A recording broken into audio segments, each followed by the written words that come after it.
દર વર્ષે 23 મેના રોજ વિશ્વ કાચબા દિવસ એટલે કે વર્લ્ડ ટર્ટલ ડે ઉજવવામાં આવે છે.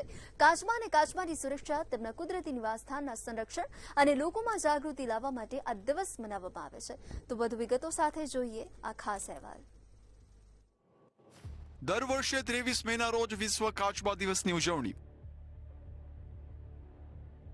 વિશ્વભરમાં અનેક કાચબા પ્રજાતિઓ લુપ્ત થવાના આરે.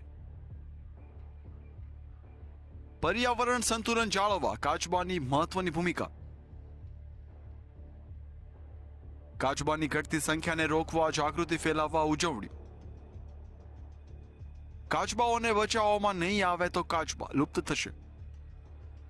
કાચબા પૃથ્વી પર આશરે 20 કરોડ વર્ષથી અસ્તિત્વ ધરાવે છે. સમુદ્રથી લઈને જંગલ અને નદીઓ સુધી કાચબા વિવિધ પર્યાવરણમાં જોવા મળે છે.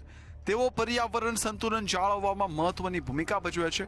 સમુદ્ર કિનારાને સ્વચ્છ રાખવા અને જળચર જીવસૃષ્ટિને સંતુલિત રાખવામાં કાચબાનું યોગદાન મહત્વપૂર્ણ છે. વિશ્વ કાચબા દિવસની શરૂઆત અમેરિકન ટોર્ટોઇઝ રેસ્ક્યુ નામની સંસ્થાએ વર્ષ 2000માં કરી હતી.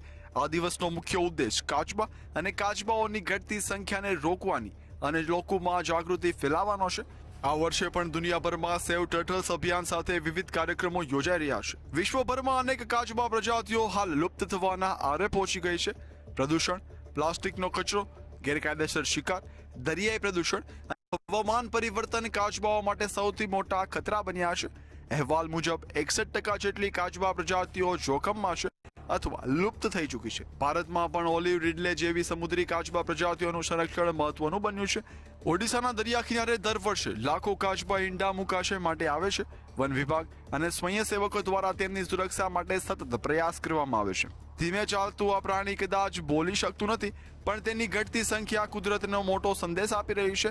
જો આજે કાચબાઓને બચાવવામાં નહીં આવે તો ભવિષ્યમાં કદાચ તેઓ માત્ર પુસ્તકો અને તસવીરોમાં જ જોવા મળશે.